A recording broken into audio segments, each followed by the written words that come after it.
ในป่าลึกเวียดนามกลางฟ้าฝนเพลิงสงครามกับตานสาวจากปารีสผู้มีดาวบนบ่าอย่างสง่าแคลเดินฝ่าหมอกหนาใจหนักด้วยเสียงคร่ำครวญของสงครามแต่เหนือยอดเขาสูงที่นกอินทรีโพบินกลางหมอกจางเธอปีนทางหินแหลมคมสู่หมู่บ้านที่หลงบนเมฆ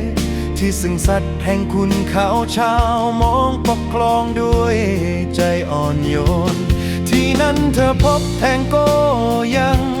ดวงตาดำเหมือนราตรีและแก่งดังภูผารอยยิ้มของเขาทำให้ความเหนื่อยล้าสงครามละลายหายไปโอ้รักบนคุณเขาอิสราดังสายลมหัวใจสาวฝรั่งเศสเต้นตามจังหวะกลองมองเสียงลมกระซิบคำสัญญาที่สองเราพูดไว้ฉันจะกลับมาหาเธอโมนามูฉันสาบานจากปารีสสู่ภูผาแห่งนี้แทงโกยังราชาแห่งภูเขาใต้ฟ้าที่ไม่มีวันสิ้น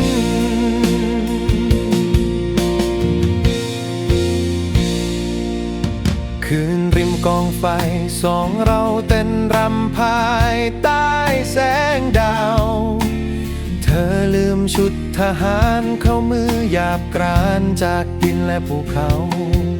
เขาสอนเธอเรื่องลำธารความลับของหมอกอ่อนยามเช้าเธอมอบเสียงหัวเราะและฝันถึงโลกใหม่ที่งดงามแต่คำสั่งมาดังพายุฤดูฝนพัดกระหน่ำเสียงเฮลิคเตอร์คำรามพรากเธอจากอ้อมแขนเขาน้ำตาไหลอาบแก้มเธอกอดเขาแน่นในยามค่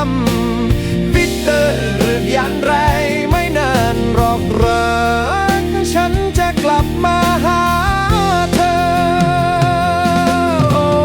รักบนคุณเขาอิสราดังสายลม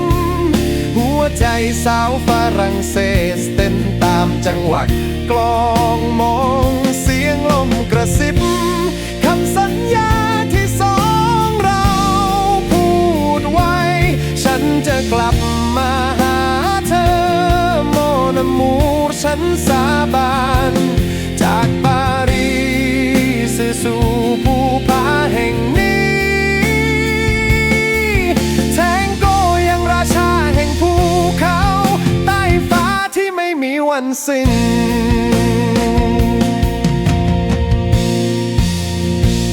บน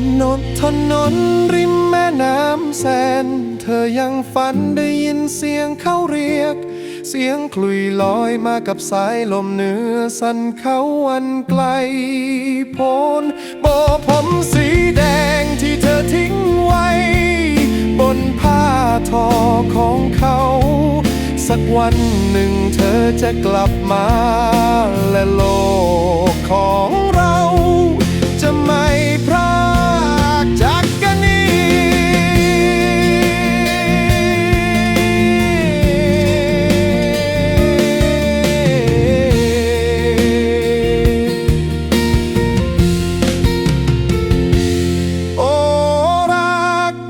คุณเขาอิสราดังสายลม